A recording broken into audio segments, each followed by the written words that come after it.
بسم اللہ الرحمن الرحیم۔ گمنام ہیرو کے معزز ناظرین السلام علیکم۔ دوستو لائک ضرور کر دیا کریں، شکریہ۔ آئیے چلتے ہیں کہانی کی طرف۔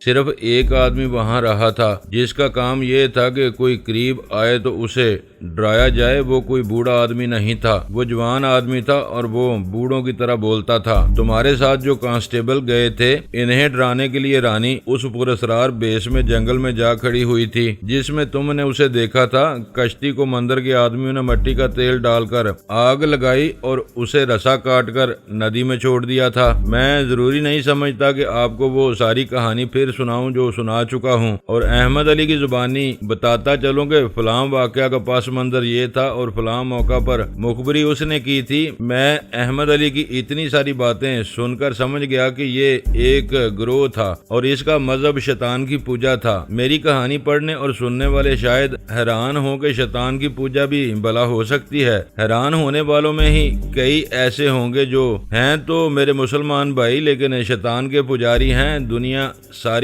اس پر شیطان کی حکمرانی ہے۔ ملک ملکوں کو کھا رہے ہیں، انسان انسانوں کو کھا رہے ہیں۔ دھوکہ اور فریب ہے، گناہ اور عیش پرستی ہے۔ اپنے ملک میں دیکھ لیں، کیا آپ کو ہر طرف شیطان کی پوجا نظر نہیں آ رہی؟ جو میری طرح ڈاکہ زنی نہیں کرتے وہ بڑی شرافت اور چرب زبانی سے دوسروں کا مال اڑا لیتے ہیں، شیطان کے طور طریقے اپنا کر خوش ہوتے ہیں کہ یہ جدید تہذیب ہے۔ جسے حکومت مل جاتی ہے وہ لوگوں سے اپنی عبادت کراتا ہے، خوش آمدیوں کے نرگے میں بیٹھ کر ان کا طلسم اپنے اوپر طاری کر لیتا ہے اور اپنے آپ کو معبود سمجھ لیتا ہے۔ میرے گروہ اور میرے ملک کی سوسائٹی میں فرق صرف یہ ہے کہ ہم اپنے آپ کو شیطان کے چیلے کہتے تھے اور آپ شیطانی اصولوں پر عمل کر کے لاہور پڑھتے ہیں، مگر اعمال سب کے ایک جیسے ہیں۔ مجھے رانی کے متعلق کچھ بتاؤ یار۔ میں نے کہا، میں تو کہتا ہوں کہ میرے سامنے تم اسی کی باتیں کرتے رہو۔ رانی ایک مظلوم عورت ہے جو ظلم کا بدلہ لے رہی ہے۔ احمد علی نے کہا، اس کے حسن میں دو حسن شامل ہیں۔ اس کی ماں آسامی تھی اور باپ ہندوستان کے کسی صوبے کا رہنے والا تھا۔ یہ لوگ آسام میں رہتے تھے، ہندو تھے۔ رانی کا نام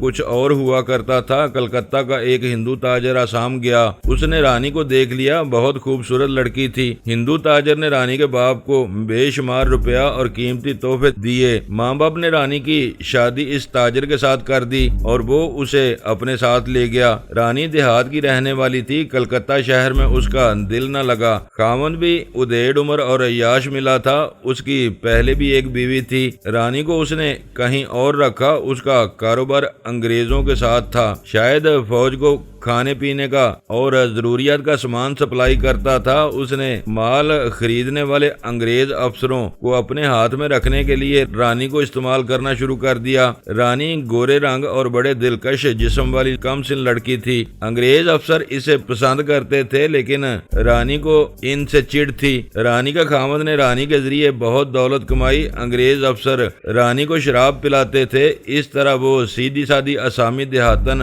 عیاش اور بدکار ہو گئی۔ اس نے اسی کو زندگی سمجھ لیا۔ اپنے خاوند سے وہ نفرت کرتی تھی۔ اس کی عمر 18-19 سال ہو گئی۔ ایک انگریز افسر کا ایک بنگالی نوکر کبھی کبھی رانی کو اپنے ساتھ لے جانے آیا کرتا تھا۔ صاحب جب چاہتا اس نوکر کو رانی کے خاوند کے پاس بھیج دیتا کہ رانی کو لے آؤ۔ ایک رات رانی اس انگریز کے بنگلے میں تھی کہ انگریز کی بیوی جو دارجلنگ گئی ہوئی تھی اچانک واپس آ گئی۔ اس نے رانی کو اپنے خاوند کے پاس بیڈ روم میں دیکھا تو ہنگامہ کھڑا کر دیا۔ اس نے رانی کو مارا پیٹا اور نوکر کو بلا کر کہا کہ اسے تھانے لے جاؤ۔ وہ بڑی غسیلی عورت تھی، اپنے خاوند کو دھمکیاں دیں کہ اس کے خلاف وہ مقدمہ دائر کرے گی۔ صاحب کا نوکر رانی کو اپنے ساتھ لے گیا۔ راستے میں اس نے رانی سے کہا کہ وہ کیوں خراب ہوتی پھر رہی ہے۔ اس نے کہا، تمہارے حصے میں کیا آتا ہے؟ ذرا سوچو، دولت تمہارا خاوند کما رہا ہے، تم اتنی حسین ہو کہ کسی نواب کی ملکہ بن سکتی ہو جہاں تمہاری حکومت ہوگی۔ اس طرح وہ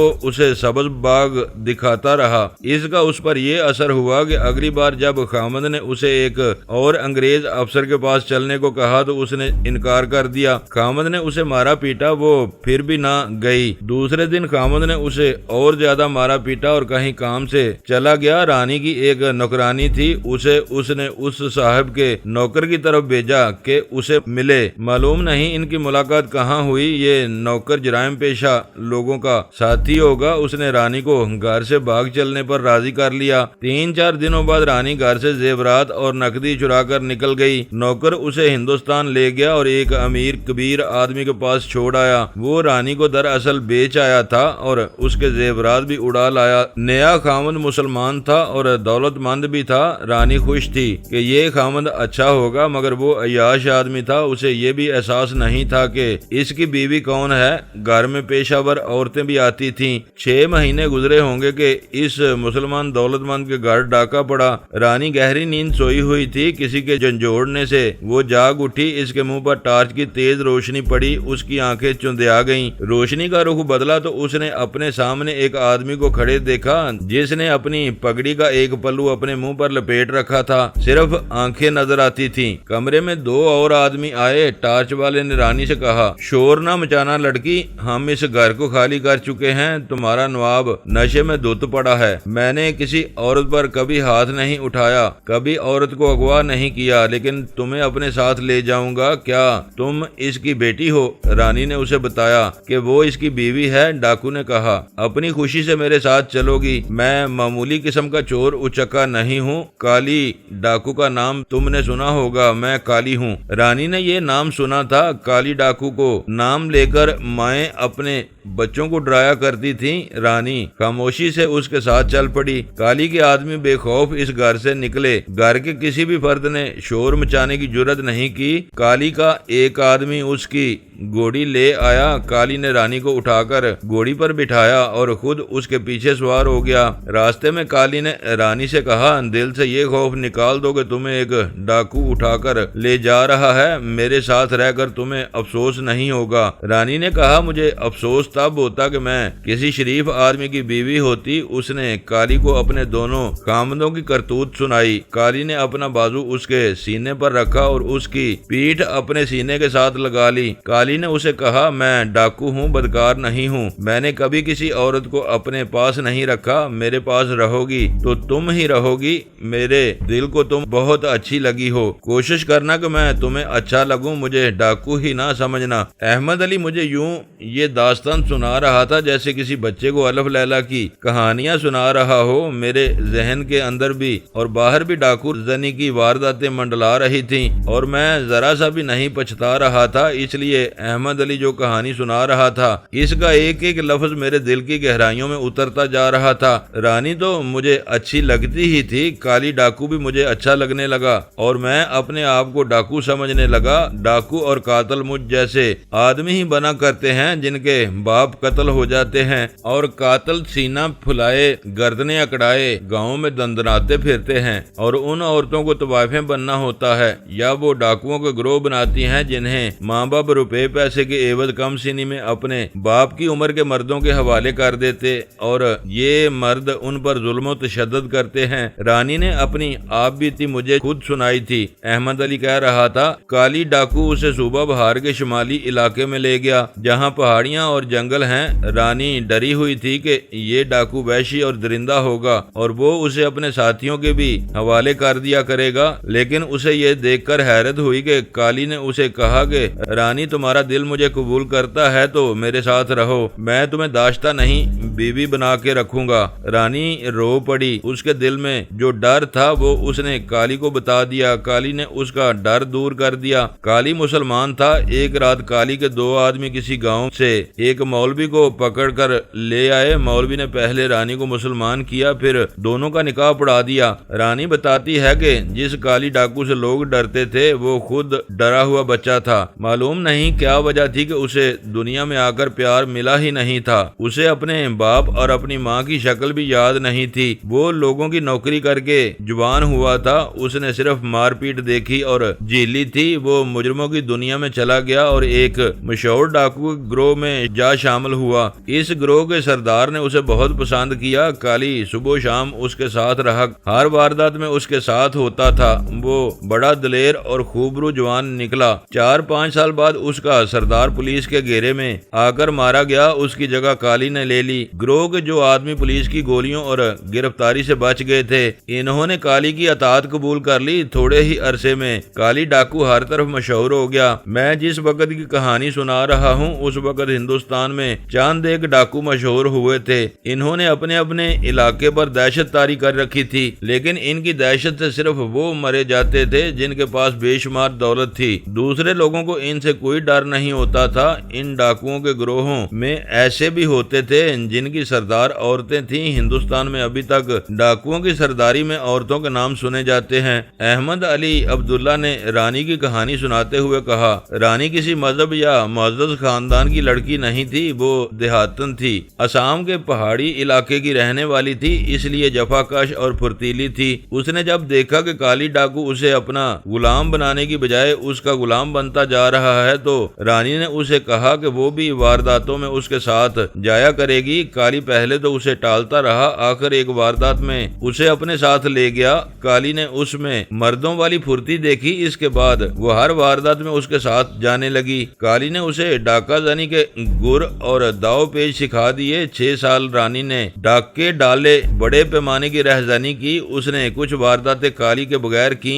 گروہ کو اس نے اپنے قابو میں رکھا۔ 7ویں سال کالی پکڑا گیا۔ اس نے اپنے کسی بھی ساتھی کی نشاندہی نہ کی۔ اس پر کئی آدمیوں کے قتل کے بھی الزام تھے۔ اسے سزائے موت دے دی گئی۔ رانی نے اپنا کام جاری رکھا۔ وہ جنگل اور پہاڑوں کے اندر رہتی تھی۔ اس کے کسی بھی آدمی نے اس کے ساتھ غداری نہ کی، نہ کسی نے اس کا ساتھ چھوڑا۔ وہ انگریزوں کے قانون اور پولیس کے لیے چھلاوا بنی رہی۔ وہ جسمانی لحاظ سے اتنی تیز اور پھرتیلی تھی کہ اس کی جھلک نظر آتی اور وہ غائب ہو جاتی تھی۔ اپنے وسیع علاقے کے دیہات میں اس نے اپنا اثر پیدا کر لیا تھا۔ وہ غریب دیہاتیوں کی مدد بھی کیا کرتی تھی۔ اسے قتل میں لذت آتی تھی۔ 2 سال تک وہ پکڑی نہ گئی۔ پولیس کو اطلاع ملتی کہ وہ فلاں گاؤں میں ہے۔ پولیس چھاپا مارتی تو وہاں اس کی بو بھی نہ ملتی۔ گاؤں کے لوگ اسے چھپا لیتے یا گاؤں سے نکال دیتے تھے۔ ایک روز جنگلوں میں کہیں اس کی ملاقات اس بوڑھے سادھو سے ہو گئی جسے بن مندر والے وہ جو عبادت کے لائق ہے کہتے تھے۔ رانی نے اس کے ساتھ ہنسی مذاق اور چھیڑ چھاڑ شروع کر دی۔ بوڑھے سادھو نے اسے اپنا ایک کمال دکھایا۔ رانی کے ایک آدمی کو سامنے بٹھا کر اس کی آنکھوں میں آنکھیں ڈال دیں، پھر اس کی پیشانی کو انگلیوں سے اور کنپٹیوں کو انگوٹھوں سے ملا۔ وہ آدمی بیٹھا رہا۔ بوڑھے نے اس کے ماتھے سے اپنے ہاتھ ہٹا لیے اور کچھ بڑبڑایا۔ وہ آدمی آہستہ آہستہ اٹھا، پیچھے کو مڑا اور چل پڑا۔ بوڑھے نے رانی سے کہا کہ اسے آگے ہو کر روک لو۔ رانی اس کے سامنے گئی تو اس آدمی نے رانی کے منہ پر بڑی زور سے تھپڑ مارا اور آگے نکل گیا۔ آگے گھاس تھی، وہ گھٹنوں اور ہاتھوں کے بل ہو گیا اور منہ سے جانوروں کی طرح گھاس کھانے لگا۔ رانی اسے حیرت سے دیکھ رہی تھی۔ وہ تو اس پر بھی بہت حیران تھی کہ اس آدمی نے جو اس کا غلام تھا اسے تھپڑ مارا تھا۔ سادھو نے کچھ کہا اور وہ آدمی اٹھ کر سادھو کے سامنے آن کھڑا ہوا۔ بوڑھے نے ایک بار پھر اس کی کنپٹیوں اور ماتھے کو ملا۔ اس آدمی نے ادھر ادھر دیکھا، وہ حیران سا ہو گیا تھا۔ بوڑھے نے اس سے پوچھا کہ ابھی اس نے کیا کیا تھا۔ رانی کے اس آدمی نے سوچ سوچ کر کہا کہ شاید وہ سو گیا تھا اور خواب میں اس نے کسی کو تھپڑ مارا تھا۔ بوڑھے نے اس سے پوچھا کہ اس نے کچھ کھایا تھا۔ اس نے جواب دیا کہ کچھ کھایا تو تھا لیکن یاد نہیں کیا کھایا تھا۔ بوڑھا رانی کو دیکھ کر ہنس پڑا۔ رانی نے کہا یہ جادو ہے یا کالا علم؟ بوڑھے نے کہا نہ جادو نہ کالا علم، یہ ایسی طاقت کا استعمال ہے جو ہر انسان میں موجود ہے۔ اس نے کہا میں تمہاری زبان سے باتیں کہلوا سکتا ہوں جو تم خزانے کے بدلے بھی کسی کو نہ بتاؤ۔ رانی کو اس میں دلچسپی پیدا ہو گئی۔ اس سے پوچھا کہ وہ کہاں جا رہا ہے۔ اس نے بتایا کہ وہ 10 سال ان پہاڑوں میں گزار کے آ رہا ہے جہاں سارا سال برف جمی رہتی ہے اور اسے ابھی معلوم نہیں کہ وہ کہاں جائے گا۔ رانی کا خیال تھا کہ سادھو کسی مندر میں جا بسیرا کرے گا، مگر سادھو نے کہا کہ مندر مسجد کے ساتھ اسے کوئی دلچسپی نہیں۔ رانی اسے اپنے ٹھکانے پر لے گئی۔ وہ اس سے بہت متاثر ہوئی تھی۔ رانی نے اسے خوب کھلایا پلایا اور نشہ بھی کرایا۔ اس نے رانی سے پوچھا کہ وہ کیا کرتی ہے۔ رانی نے جھوٹ بولا۔ سادھو نے اس کی آنکھوں میں ٹکی باندھ کے دیکھا۔ ذرا ہی دیر بعد اس نے سادھو کو بتانا شروع کر دیا کہ وہ کون ہے اور کیا کرتی ہے۔ سادھو نے یہ معلوم کر کے کہ یہ اتنی خوبصورت خوبصورت عورت ڈاکوؤں کے گروہ کی سردار ہے، رانی سے کہا تم نے مجھ سے پوچھا تھا کہ میں کس مندر میں جاؤں گا؟ نہیں رانی، میں اپنا ایک مندر بناؤں گا جس میں اس دیوتا کی پوجا ہوگی جسے ہر مذہب کے لوگ بہت برا سمجھتے ہیں، وہ ہے شیطان۔ ہر مذہب میں اس کا نام جدا ہے، انسان اسے کتنا ہی برا کہتا رہے پھر بھی انسان اندر سے اسی کا پجاری ہے۔ اپنی اپنی عبادت کرنے والے بھی دل سے شیطان کے ہی پجاری ہیں۔ کوئی دولت کی پوجا کرتا ہے، کوئی تجھ جیسی حسین عورت کی، پھر کیوں نہ ہم شیطان کو ہی اپنا دیوتا مان لیں۔ اس طرح اس نے رانی کو قائل کر لیا کہ پوجا کرنی ہے تو شیطان کی کرو۔ رانی نے مجھے یہ نہیں بتایا تھا کہ وہ اپنے گروہ سے کس طرح الگ ہوئی ہے اور بن مندر تک کس طرح پہنچی۔ اس نے اتنا ہی بتایا کہ وہ اس سادھو کی مرید ہو گئی اور اس کے ساتھ یہاں آ گئی۔ یہ سادھو دراصل یوگی ہے۔ اس نے رانی سے کہا اپنے حسن کو کام میں لاؤ، میں تمہیں یوگا کا کمال سکھا دوں گا۔ حسن کا اپنا جادو ہے اور میں تمہیں اپنا جادو سکھا دوں گا۔ جب یہ دونوں جادو مل جائیں گے تو جنگل کے درندے بھی تمہارے قدموں میں آن گریں گے۔ یہی دو جادو ملے تھے اور میں اس کے قدموں میں جا گرا تھا۔ میں نے کہا افسوس نہ کرو خانو، احمد علی نے کہا وہ دن دور نہیں جب لوگ خانو ڈاکو سے اسی طرح ڈرا کریں گے جس طرح وہ کالی ڈاکو سے پھر رانی ڈکیٹ سے ڈرتے تھے۔ دولت تمہارے قدموں میں کنکریوں کے ڈھیر کی طرح پڑی ہوگی اور تم جس گاؤں سے گزرو گے لوگ تمہیں جھک جھک کر سلام کیا کریں گے، تمہاری خاطر تواضع پیر اور پنڈت سمجھ کر کریں گے۔ بہت بڑی خوبصورت اور ترا دار عورتیں تمہیں اپنا دوست بنانے کے لیے تم پر منڈلایا کریں گی۔ میرا سینہ پھیلنے لگا اور میں تصوروں میں محمد خان سے خانو ڈاکو بن گیا۔ میں تمہیں رانی کی بات سنا رہا تھا، اس نے کہا۔ بوڑھا یوگی بنگال کے اس بن مندر سے واقف تھا۔ وہ رانی کو اس کے چیدہ آدمیوں کے ساتھ بن مندر میں لے آیا۔ بوڑھے یوگی نے رانی سے یوگا کی خاص ورزش کرانی شروع کر دی۔ اس کے ساتھ ہی اسے وہ کرامت بھی سکھا دی جس سے دوسروں کے دماغ کو اپنے قبضے میں لے کر ان سے اپنی مرضی کے کام کرائے جاتے ہیں۔ یوگا سے رانی کا جسم اتنا دلکش ہو گیا کہ وہ اپنی عمر سے کم لگنے لگی۔ اپنے ذہن پر اس نے قابو پا لیا اور اس نے اپنے آپ میں دوسروں کے ذہن پر اپنا اثر ڈالنے کی قوت پیدا کر لی۔ رانی کے آدمیوں نے دیہاتیوں کے بیش میں ارد گرد کے دیہات میں مشہور کر دیا کہ بن مندر میں روحیں بدروحیں اور بھوت پریت رہتے ہیں۔ اس کے قریب جو کوئی بھی جائے گا وہ زندہ واپس نہیں آ سکے گا۔ لوگ پہلے ہی اس مندر کو عصیب زدہ سمجھتے تھے، معلوم نہیں یہ کبھی ہندوؤں کا مندر ہوا کرتا تھا یا یہ کسی اور مذہب کی عبادت گاہ تھی۔ البتہ بوڑھا سادھو ہندو تھا لیکن اس نے شیطان کے دیوتا کی پوجا شروع کر دی۔ اس طرح ایک نئے فرقے کی بنیاد پڑی۔ اس نے اس گروہ کو یہ سبق دیا کہ لوٹ مار، اغوا اور جبری آبرو ریزی نہ صرف جائز ہے بلکہ شیطان کو خوش کرنے کے لیے فرض ہے۔ اس کے بعد وہاں جو کچھ ہوا وہ تمہیں معلوم ہے۔ رانی نے وہاں خوبصورت عورتیں بھی اکٹھی کر لیں۔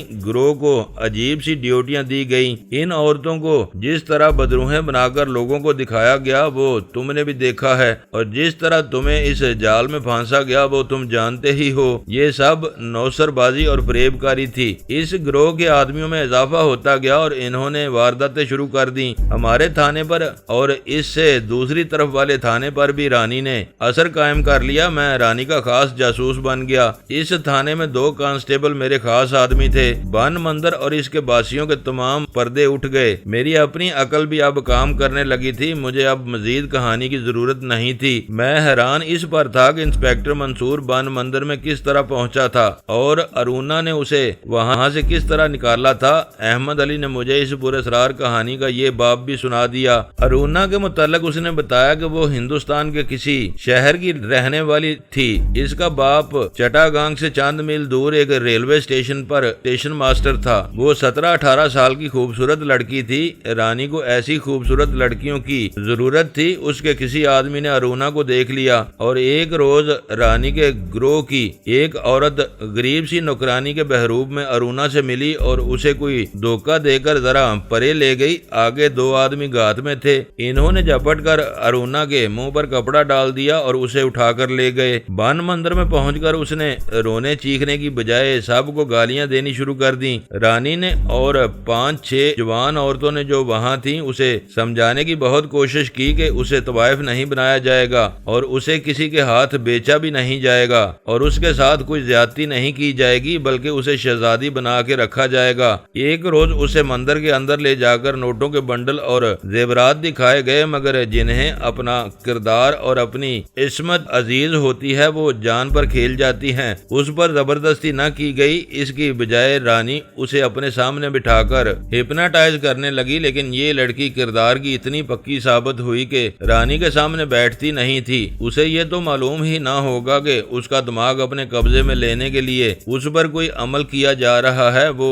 اتنا بھی برداشت نہیں کرتی تھی کہ اسے کوئی ہاتھ بھی لگائے۔ بوڑھا یوگی اپنا جادو آزمانے لگا تو ارونا نے اس کے سینے پر دونوں ہاتھوں سے ایسا دھکا دیا کہ وہ کلا بازیاں کھاتا ہوا دور جا پڑا۔ رانی نے پھر بھی اس پر تشدد نہ کیا۔ احمد علی نے مجھے ارونا کی بات سناتے ہوئے کہا، رانی نے مجھے بتایا تھا کہ ارونا کو میں مار پیٹ کر اور بھوکا پیاسا رکھ کر اپنے راستے پر لا سکتی تھی، لیکن مجھے یاد تھا کہ مجھے بھی بیچا گیا تھا۔ خامد نے مجھے انگریز افسروں کی تفریح کی چیز بنا دیا اور مجھے مارا پیٹا بھی تھا، پھر مجھے ایک اور عیاش آدمی کے ہاتھ بیچ دیا تھا۔ میں مردوں کو قتل کرا کے خوش ہوتی تھی، لیکن عورت پر میرا ہاتھ نہیں اٹھ سکتا تھا۔ ارونا نوجوان لڑکی تھی، میں نے اسے کہا کہ وہ کچھ دن یہاں رہ کے دیکھ لے، پھر بھی اس کا دل نہ لگا تو اسے جہاں سے لائے تھے وہیں چھوڑ آئیں گے۔ رانی اسے نہیں چھوڑنا چاہتی تھی، وہ اسے پیار اور شفقت کا دھوکہ دیتی رہی۔ اتنے میں وہ وحشی قزاق رانی کے گروہ میں شامل ہو گیا جس کا نام کوزون تھا۔ اس نے 2-3 دنوں میں سارے گروہ کو اپنی خونخواری اور وحشی پن کے روب میں لے لیا اور ایک روز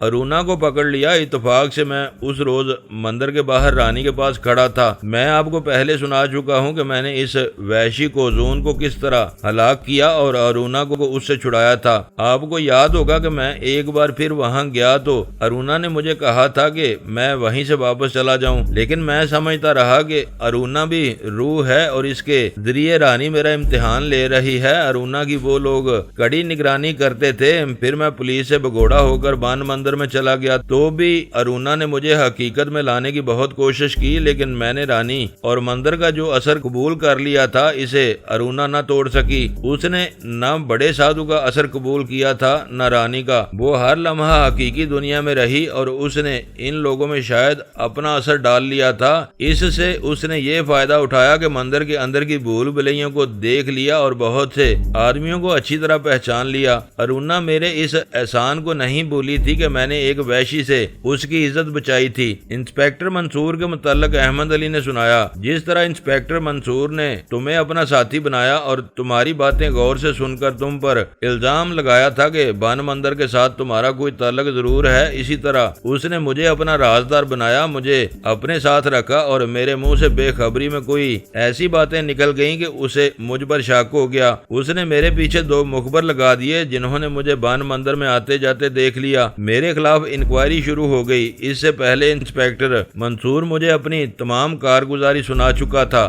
احمد علی کی سنائی ہوئی کہانی یوں ہے کہ انسپیکٹر منصور پکا مسلمان تھا۔ وہ اپنی ڈیوٹی کا پابند تو تھا ہی، لیکن اسلام کے فرائض کی پابندی کو وہ عبادت کا درجہ دیتا تھا۔ یہ میں آپ کو پہلے سنا چکا ہوں۔ اسے جب پتا چلا تھا کہ بان مندر میں کوئی نیا مذہبی فرقہ پیدا ہو رہا ہے تو اس نے اسے اسلام کے خلاف چیلنج سمجھا تھا۔ مجھے اس نے کہا تھا کہ محمد خان تم طاقتور گھوڑے کی مانند ہو، جس کی پیٹھ پر جو چاہے سوار ہو جائے، وہ اسی کے اشاروں پر چلتا ہے۔ خدا نے تمہیں اتنا طاقتور جسم دیا ہے، اسے خدا کی راہ میں استعمال کرو۔ اس نے مجھے اسلام کی عظمت یاد دلائی تھی، لیکن میری عقل پر سانپوں کی ملکہ اور بان مندر سوار تھا۔ احمد علی نے مجھے بتایا کہ پولیس ہیڈ کوارٹر نے بان مندر کے متعلق تحقیقات ملتوی کر دی تھیں۔ انگریز چونکہ خود بدروحوں کو مانتے تھے، اس لیے شاید انہوں نے یہ رائے قائم کر لی تھی کہ بان مندر اسیب زدہ جگہ ہے اور وہاں بدروہیں ہوتی ہوں گی۔ جب ہم نے تاجروں کی کشتی لوٹی تھی تو اس کی تفتیش اس علاقے کے تھانے کے سپرد کی گئی تھی۔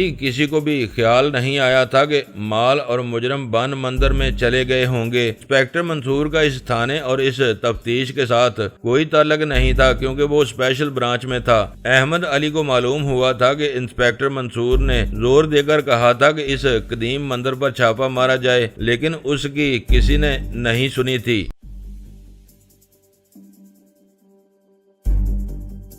دوستو ویڈیو کو لائک ضرور کر دیا کریں۔ ISI پاک آرمی زندہ باد، پاکستان پائندہ باد۔ معزز ناظرین اپنا خیال رکھیے گا اور اپنے اس چینل کا بھی شکریہ۔